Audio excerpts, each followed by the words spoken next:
សូមជូនរឿងអ្នកយាមខ្មោចនៅផ្ទះឈើចាស់ពន្លឺព្រះអាទិត្យចាប់ផ្ដើមអន់ថយចុះជំនួសដោយពន្លឺប្រលប់ដ៏ស្រអាប់ខ្យល់ត្រជាក់បោកបក់មកប៉ះរាងកាយធ្វើឲ្យព្រឺសម្បុរភ្ញាក់ដល់បុរសម្នាក់ឈ្មោះសីហាដែលកំពុងអង្គុយនៅមុខផ្ទះឈើពីរជាន់ដ៏ចំណាស់មួយផ្ទះនេះសង់ពីឈើប្រណិតខ្មៅរលោងប៉ុន្តែដោយសារតែអាយុកាលរាប់សិបឆ្នាំនិងការខ្វះការថែទាំទើបវាមានសភាពក្រៀមក្រំនិងគួរឲ្យខ្លាចសារនីមួយហាក់ដូចជាមានព្រលឹងវិញ្ញាណលាក់ខ្លួនចាំសម្លឹងមើលអ្នកដំណើរឆ្លងកាត់សីហាត្រូវបានគេជួលឲ្យមកយាមសពលោកតាចៅហ្វាយស្រុកម្នាក់តែទើបនឹងចែកឋានទៅហើយសពត្រូវបានតម្កល់ទុកនៅជាន់ខាងលើនៃផ្ទះឈើនេះតួនាទីរបស់គេគឺសាមញ្ញបំផុតគឺគ្រាន់តែនៅយាមកុំឲ្យឆ្មាលោតរំលងឈូសនិងមើលភ្លើងទៀនកុំឲ្យរលត់ប៉ុន្តែអ្វីដែលគេមិនដឹងនោះគឺថាផ្ទះនេះមានរឿងរ៉ាវអាថ៌កំបាំងលើសពីការស្មានពេលយប់កាន់តែជ្រៅសំឡេងសត្វល្អិតយំជុំវិញផ្ទះក៏ចាប់ផ្ដើមស្ងាត់ទៅជំនួសមកវិញដោយសំឡេងគ្រើកគ្រើកនៃឈើផ្ទះដែលកើកកិតគ្នាដោយសារខ្យល់បក់សីហាអង្គុយនៅជិតមឈូសដែលព័ទ្ធជុំវិញដោយផ្កាស្រស់ប៉ុន្តែក្លិនផ្កាទាំងនោះហាក់ដូចជាប្រែជាក្លិនឆ្អាបបន្តិចម្ដងស្រាប់តែភ្លើងទៀនដែលកំពុងឆេះសន្ធោសន្ធៅបែរជាញ័រត្រើតហាក់ដូចជាមានមនុស្សមកផ្លុំពីក្រោយខ្នងរបស់គេសីហាព្យាយាមសម្រួលអារម្មណ៍ថាវាគ្រាន់តែជាខ្យល់អាកាសប៉ុន្តែនៅពេលដែលគេញើបមុខឡើងសម្លឹងទៅកញ្ចក់បង្អួចគេបានឃើញស្រមោលខ្មៅស្រពេចស្រពើមួយឈរនៅជ្រុងម្ខាងនៃបន្ទប់ស្រមោលនោះមិនមានមុខមាត់ច្បាស់លាស់ទេប៉ុន្តែវាមានកម្ពស់ខ្ពស់ខុសពីមនុស្សធម្មតាហើយដៃរបស់វាវែងអូសដល់ដី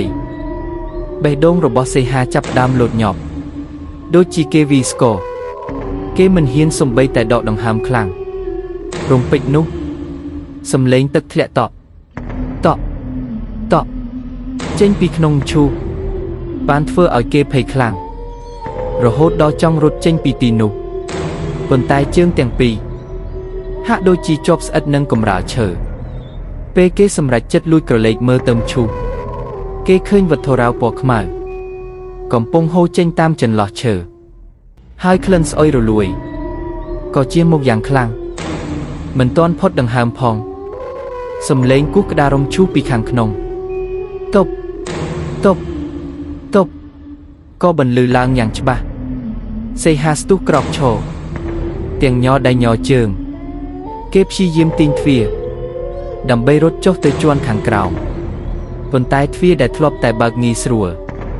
បែរជាជាប់គាំងដូចជាមានអ្នកណាម្នាក់ទាញពីខាងក្រៅយ៉ាងណែននៅក្នុងភាពងឹតស្លុបស្រាប់តែមានសំឡេងខ្សឹបខ្សៀវបន្លឺឡើងក្បែរត្រចៀករបស់គេថាជួយបើកឲ្យខ្ញុំផងសំឡេងនោះត្រជាក់ស្រេងនិងស្អប់ដើរមកគួរឲ្យខ្លាចសីហាងាកក្រោយទាំងស្រឡាំងកាំងហើយអ្វីដែលគេបានឃើញគឺមឈូសបានបើកចំហពាក់កណ្ដាលហើយមានដៃក្រៀមស្វិតមួយកំពុងតោងកែមឈូសងើបឡើងយឺតភ្នែករបស់សពនោះបើកធំសម្លឹងមកចំសីហាដោយគ្មានប្រស្រីភ្នែកសីហាលែងគិតអ្វីទាំងអស់គេប្រើកម្លាំងចុងក្រោយធាក់ទ្វាររហូតរបើករួចរត់ចុះតាមជណ្ដើរឈើដែលបន្លឺសំឡេងគ្រឺតគ្រឺតតាមពីក្រោយខ្នងរបស់គេហាក់ដូចជាមានជំហានជើងធ្ងន់កំពុងដេញតាមពេលមកដល់ដីវាលខាងក្រៅផ្ទះសីហាងាកទៅមើលខាងលើវិញគេឃើញលោកតាចម្ងាយដែលស្លាប់ទៅនោះកំពុងឈរនៅមាត់បង្អួចសម្លឹងមកគេដោយស្នាមញឹមយ៉ាងចម្លែករួចលើកដៃលាគ្នាដោយចលនាយឺតចាប់តាំងពីយប់នោះមកសីហាលែងហ៊ានទទួលការងារយាមសពនៅផ្ទះឈើចាស់ទៀតហើយរាល់ពេលដែលគេដើរកាត់ផ្ទះឈើបុរាណម្ដងគេតែងតែមានអារម្មណ៍ថាមាននរណាម្នាក់កំពុងតាមសម្លឹងមើលគេពីក្នុងភាពងឹតជានិច្ចបន្ទាប់ពីយប់ដ៏រន្ធត់នោះសីហាបានធ្លាក់ខ្លួនឈឺគ្រុនចាញ់អស់ជាច្រើនថ្ងៃ ប៉ុន្តែរឿងរ៉ាវមិនបានបញ្ចប់ត្រឹមនោះទេមិត្តភក្តិជិតស្និទ្ធរបស់គេពីរនាក់គឺធីរ៉ានិងវុធីដែលជាមនុស្សមិនសូវជឿលើរឿងអរូបីបានគិតថាសីហាប្រហែលជាភ័យខ្លាចជ្រុលឬមើលច្រឡំដោយសារតែងមួយដេកពួកគេទាំងពីរបានសម្រេចចិត្តត្រឡប់ទៅផ្ទះឈើចាស់នោះវិញដើម្បីយកកាបូបលុយនិងទូរស័ព្ទតែសីហាជ្រុះទុកចោលក្នុងពេលរត់ភៀសខ្លួន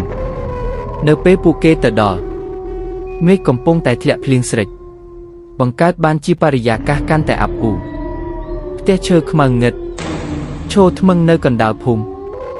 ដែលស្ងាត់ជ្រងធីរ៉ានិងវុធីបានដើរឡើងតាមជណ្ដើរឈើដែលបន្លឺសំឡេងគ្រឺតក្រោក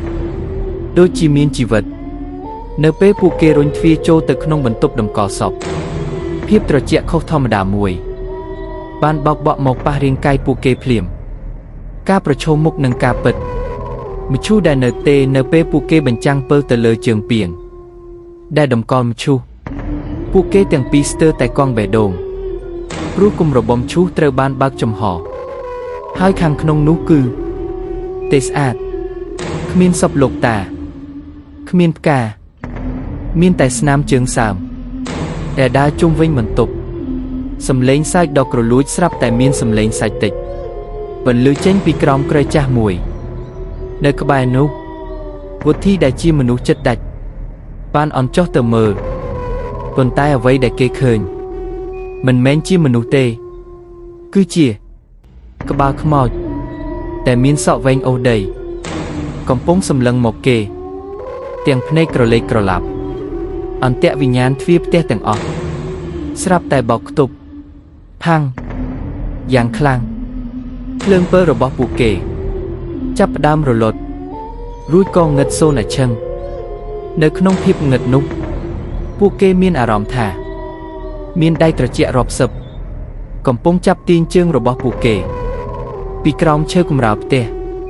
ច្រកចេញដែលគ្មានផ្លូវត្រឡប់ធីរ៉ានិងវុធីបានភ័យស្លន់ស្លោរត់ជាន់គ្នាដួលអូសក្បាលពួកគេព្យាយាមវាយបំបែកបង្អួចប៉ុន្តែឈើបង្អួចនោះរឹងដូចជាដែករំពេចនោះពន្លឺព្រះច័ន្ទបានជិះមកចំកណ្ដាលបន្ទប់បង្ហាញឲ្យឃើញរូបរាងលោកតាតែស្លាប់ទៅនោះកំពុងអង្គុយលើកៅអីយ៉ូលនៅជ្រុងបន្ទប់រួចពោលពាក្យយ៉ាងយឺតថាមកធ្វើអីចៅចង់មកនៅកំដរតាឲ្យជាប់រហូតមែនទេសម្ដីនោះធ្វើឲ្យអ្នកទាំងពីរហើយរហូតដល់សន្លប់បាត់ស្មារតីលុះព្រឹកឡើងអ្នកភូមិបានឃើញពួកគេដេកសន្លប់នៅក្រោមដើមឈើធំ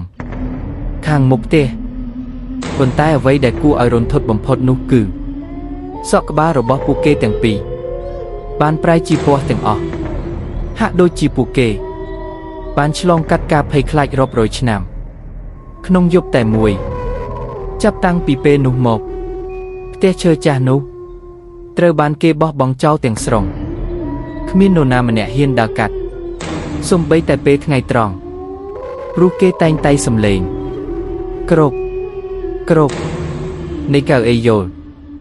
និងក្លិនផ្កាសុដែលជះមកតាមខ្យល់ជានិច្ច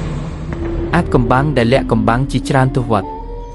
ក្នុងផ្ទះឈើខ្មៅនោះចាប់ផ្ដើមលាតត្រដាងនៅពេលដែលសីហានិងមិត្តភក្តិទាំងពីរ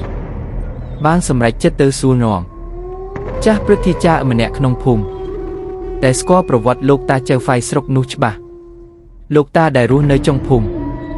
បានដកដង្ហើមធំរួចរៀបរាប់ទាំងសំឡេងញ័រថាអ្នកឯងមិនដឹងទេលោកតាចៅហ្វាយស្រុកម្នាក់នោះគាត់មិនមែនស្លាប់ដោយសារជំងឺជ្រាធម្មតាទេតែគាត់ស្លាប់ទាំងកំហឹងនឹងការចងកម្មពៀរឿងរ៉ាវអតីតកាលដ៏ខ្មៅងឹតកាលពី50ឆ្នាំមុនលោកតាចៅហ្វាយស្រុកគឺជាមនុស្សដែលមានអំណាចនិងមានទ្រព្យសម្បត្តិស្តុកស្តម្ភបំផុតប៉ុន្តែគាត់ជាមនុស្សតែងប់ងល់នឹងវិជាអាបធ្មប់និងការរក្សាទុកវត្ថុស័ក្តិសិទ្ធិខុសផ្លូវគាត់បានសង់ផ្ទះឈើនោះឡើងដោយប្រាយឈើ ដែលយកចេញពីក្នុងព្រៃជ្រៅតែគេជឿថាជីឈើមានព្រលឹងអ្នកតាថែរក្សាការសន្យាមុនស្លាប់មុនពេលគាត់ដាច់ខ្យល់គាត់បានបញ្ជាឲ្យកូនចៅធ្វើពិធីម្យ៉ាងគឺមិនឲ្យនរណាម្នាក់បើកមឈូសឬរំកិលសពគាត់ចេញពីផ្ទះនោះឡើយរហូតដល់គ្រប់7ថ្ងៃបើមាននរណាម្នាក់មកខាន់ស្លាឬរំខានដល់ដំណេករបស់គាត់វិញ្ញាណរបស់គាត់នឹងមិនទៅចាប់ជាតិទេតែនឹងនៅយាមផ្ទះនោះជារៀងរហូតកំហុសឆ្គងរបស់សីហាយប់ដែលសីហាយាមសពគេប្រហែលជាបានធ្វើឲ្យភ្លើងទៀនក្បាលដំណេករលត់ឬបានដើររំលងស្រមោលសពដែលធ្វើឲ្យមន្តអាគមដែលចង់សពនោះដាច់ផ្ដាច់ចេញជាវិញ្ញាណសាហាវការត្រឡប់ទៅបញ្ចប់រឿងរ៉ាវបន្ទាប់ពីដឹងរឿងសីហានិងមិត្តភក្តិមានអារម្មណ៍ថាពួកគេមិនអាចរស់នៅដោយសុខសាន្តបានទេបើសក់ក្បាលនៅតែស្ដួយខ្មោចបែបនេះលោកតាគ្រូទីបានប្រាប់ថាមានតែវិធីម្យ៉ាងគត់គឺត្រូវយកចិញ្ចៀនត្បូងពណ៌ឈាមតែនៅលើដៃស្ពស់វិញដើម្បីយកទៅបញ្ចុះនៅវត្តទើបប្រលឹងលោកតានោះអាចស្ងប់ចិត្តពួកគេទាំង3នាក់ត្រឡប់ទៅផ្ទះឈើនោះម្ដងទៀតនៅយប់ថ្ងៃសេលលើកនេះផ្ទះមានសភាពស្ងាត់ជ្រងជាងមុនប៉ុន្តែក្លិនស្អុយរលួយជះមកខ្លាំងរហូតដល់ថប់ដង្ហើមការឡើងទៅជន់លើជណ្ដើរឈើដែលធ្លាប់តែមមបែរជាប្រែជាទន់ជ្រាយដូចជាសាច់មនុស្សរាល់ជំហានដែលពួកគេឈានទៅមុខមានសំឡេងស្រែកយំយ៉ាងខ្លីចេញពីក្នុងជញ្ជាំងឈើការប្រឈមមុខនឹងសពនៅកណ្ដាលបន្ទប់មឈូសនោះមិនមែននៅទេទៀតទេប៉ុន្តែលោកតាចៅហ្វាយស្រុកកំពុងអង្គុយលើមឈូសសម្លឹងមកពួកគេដោយភ្នែកក្រហមឆ្អៅស្បែករបស់គាត់ប្រែជាខ្មៅក្រៀមហើយក្រចកដៃវែងឆើតវិនាទីដ៏រន្ធត់វុធីដែលជាអ្នកចិត្តដាច់ជាងគេបានស្ទុះទៅចាប់ដៃសពដើម្បីដោះយកចិញ្ចៀនរំពេចនោះសពនោះបានងាកមកខំស្មារបស់វុធីយ៉ាងខ្លាំងរួចសើចអឹកថាឯងចង់បានរបស់ឯងមែនទេចូលយកជីវិតឯងមកដូរទៅចុងបញ្ចប់នៃផ្ទះឈើខ្មៅសីហាបានសូត្រធម៌ដែលលោកតាគ្រូប្រាប់រួចជិះទឹកមុនទៅលើនោះរំពេចនោះផ្ទះឈើទាំងមូលចាប់ផ្ដើមញ័ររង្គើដូចជាមានការរញ្ជួយដីភ្លើងបានឆាប់ឆេះឡើងចេញពីកណ្ដាលលំឈូសដោយឯកឯងពួកគេទាំង3បានក្រហកចេញពីបង្អួចជាន់ទី2ធ្លាក់មកដីទាំងដង្ហើមចង់នៅពីក្រោយខ្នងរបស់ពួកគេផ្ទះឈើខ្មៅងឹតតែឈររាប់សិបឆ្នាំនោះបានคล้ายជាគំនរភ្នក់ភ្លើងយ៉ាងសន្ធោសន្ធៅនៅក្នុងអណ្ដាតភ្លើងនោះគេហាក់ដូចជាឃើញរូបរាងលោកតាចៅហ្វាយស្រុកឈរលើកដៃសំពះរួចរលីបាត់ទៅក្នុងផ្សែងខ្មៅព្រឹកបន្ទាប់កន្លែងដែលធ្លាប់តែមានផ្ទះឈើដ៏ស្កឹមស្កៃបែរជាคล้ายជាដីវាលរហោឋានគ្មានសល់សំបីតែដុំឈើមួយដុំសក់ពណ៌របស់ធីរ៉ានិងវុធីក៏ប្រែជាខ្មៅមកវិញជាធម្មតាប៉ុន្តែរាល់ពេលដែលពួកគេដើរកាត់កន្លែងនោះពួកគេតែងតែធំក្លិនផ្កាសផ្ទិចជានិច្ចដូចជាការក្រើនរំលឹកថាវិញ្ញាណខ្លះមិនដែលចាក់ចេញទៅណាឆ្ងាយឡើយពន្លឺព្រះអាទិត្យពេលព្រឹកបានជះមកលើវាលដីទំនេរដែលធ្លាប់តែជាកន្លែងតម្កល់ផ្ទះឈើចាស់ដ៏គួរឲ្យខ្លាចនោះផ្សែងខ្មៅស្រពេចស្រពេលនៅតែភីចេញពីដីដែលខ្លោចឆេះប៉ុន្តែអ្វីហាក់ដូចជាត្រូវបានបញ្ចប់ទៅហើយសីហាធីរ៉ានិងវុធីបាននាំគ្នាដើរចេញពីទីនោះទាំងក្តីរំភើបលីលំនឹងភាពតក់ស្លុតដែលមិនទាន់រលីបាត់ពីក្នុងចិត្តប៉ុន្តែនៅកណ្ដាលគំនរភេទដែលខ្មៅរលីងមានវត្ថុម្យ៉ាងកំពុងជះពន្លឺពណ៌ក្រហមឆ្អៅដូចជាក្របភ្នែកបិសាចអ្នករើសបានវត្ថុចង្រៃបន្ទាប់ពីក្រុមរបស់សីហាចាក់ចេញទៅបានបន្តិចក្មេងប្រុសម្នាក់ឈ្មោះនីដែលជាក្មេងរើសអេតចាយក្នុងភូមិបានដើរកាត់ទីនោះភ្នែកដ៏មុតស្រួចរបស់គេបានក្រឡេកឃើញពន្លឺចាំងភ្លេកចេញពីក្នុងផេះ នេះបានយកមេឃឈើកាយរួចក៏ប្រទះឃើញចិញ្ចៀនត្បូងពណ៌ឈាមដ៏ធំមួយការតាក់ទាញដ៏អាត់កំបាំងចិញ្ចៀននោះមិនមានស្នាមឆេះសំបីតែបន្តិចផ្ទុយទៅវិញត្បូងពណ៌ក្រហមនោះរលោងស្រើហើយហាក់ដូចជាមានចរន្តកម្ដៅតិចភាយចេញមកសកម្មភាពដែលមិនគួរធ្វើដោយភាពលោភលន់និងការមិនដឹងរឿងនេះបានយកអាវជូតសម្អាតចិញ្ចៀននោះរួចលុបម្រាមដៃពាក់វីចូលភ្លាមការប្រែប្រួលនៃវិញ្ញាណរំពេចនោះមេឃដែលកំពុងតែភ្លឺស្រឡះបែរជាប្រែជាអាប់ម្ដងទៀតនេះមានអារម្មណ៍ថាចិញ្ចៀននោះចាប់ផ្ដើមរឹតម្រាមដៃរបស់គេយ៉ាងណែន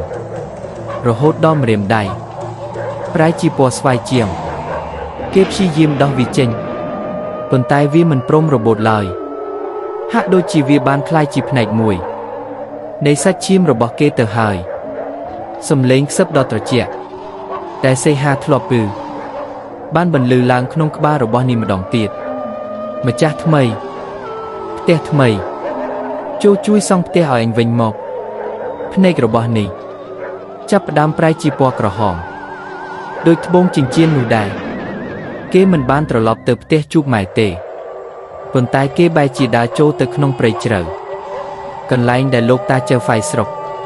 ធ្លាប់កាប់ឈើមកសង់ផ្ទះកាលពី50ឆ្នាំមុនវត្តនៃភាពរន្ធត់ដែលមិនចេះចប់ច្រើនឆ្នាំកន្លងផុតទៅរឿងរ៉ាវផ្ទះឈើខ្មៅក៏ចាប់ផ្ដើមភ្លេចភ្លាំងពីការចងចាំរបស់អ្នកភូមិប៉ុន្តែនៅជ្រៅក្នុងព្រៃក្បែរភូមិនោះអ្នកភូមិដែលចូលទៅរកអស់តែងតែប្រទះឃើញក្មេងប្រុសម្នាក់តែមើលទៅមិនចាស់សំបីតែបន្តិចកំពុងតែដាប់ឈើនិងសង់ផ្ទះម្នាក់ឯងទាំងយប់ទាំងថ្ងៃអ្វីដែលគួរឲ្យខ្លាចបំផុតនោះគឺផ្ទះឈើដែលក្មេងនោះកំពុងសង់មានទ្រង់ទ្រាយដូចបេះបិទទៅនឹងផ្ទះឈើចាស់ដែលត្រូវភ្លើងឆេះកាលពីមុនសេហាដែលឥឡូវនេះមានវ័យចំណាស់បន្តិចបានដើរកាត់តាមជាមួយព្រៃក៏ស្រាប់តែធំក្លិនផ្កាសជិះមកតាមខ្យល់ម្ដងទៀតគេញាតទៅមើលក្នុងព្រៃក៏ឃើញក្មេងប្រុសម្នាក់ឈរសម្លឹងមកគេពីចម្ងាយរួចលើកដៃដែលពាក់ចិញ្ចៀនត្បូងពណ៌ឈាមនោះបង្ហាញមកកាន់គេទាំងស្នាមញឹមត្រជាក់ស្រេបសេហាដឹងភ្លាមថាវិញ្ញាណលោកតាចៅហ្វាយស្រុកមិនដែលទៅណាឡើយគាត់គ្រាន់តែដូររូបរាងនឹងផ្ទះតែប៉ុណ្ណោះស្ដាប់ប៉ុណ្ណាទៀតចប់ហើយហា